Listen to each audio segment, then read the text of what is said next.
G'day, Zach from Brixn here.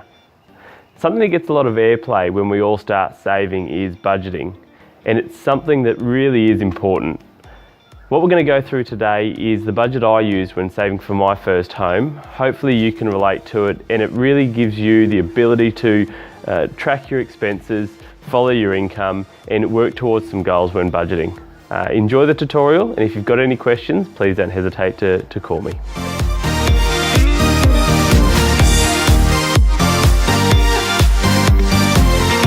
What I love about this budget is it gives us the chance to have a look at 5 of our crucial budgeting techniques that Alicia and I believe are extraordinarily important when looking to be successful in new budgeting.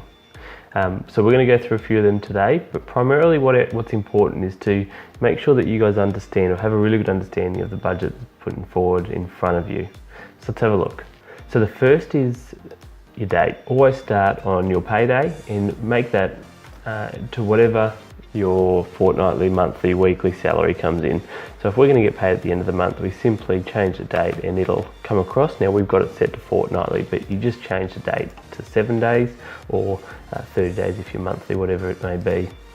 Then it's as simple as putting in your salary. So we get paid $1,000 a fortnight, say, any other income you might earn.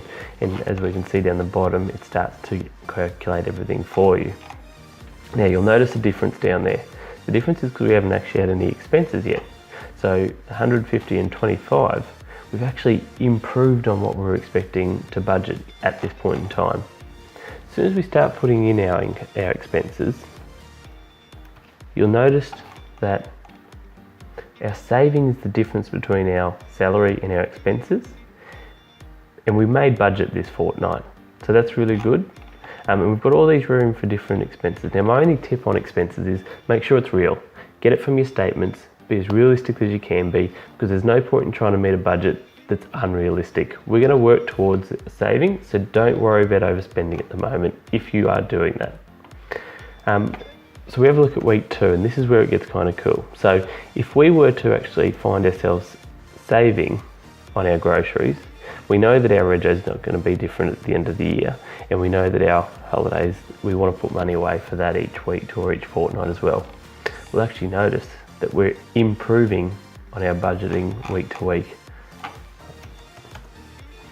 So that'll actually show us that we've beat our budget by $10. Really good way of comparing the two side by side, both on the groceries line and also actual to budget.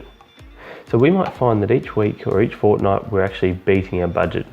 We can then start looking to change our groceries and start to again reflect on that and beat the budget again.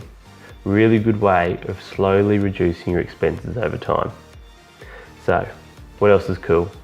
The holiday function. Can we have our cake and eat it too? Well, I think we can, as long as we budget for it. As you can see, a simple sum addition across the board will mean that you know exactly how much you've got allocated into your savings account.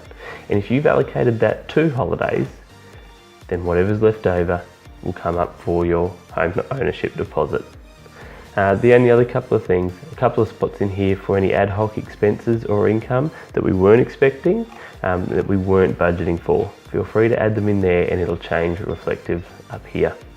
But a pretty easy budget overall. If you've got any questions, don't hesitate to give me a call, but really does allow us to reflect on 5 of the 6 cool items that we think is important, reducing your expenses slowly, comparing the 2 budgets, setting some goals, reviewing the big ticket items and being thrifty. Good luck and let me know how you go.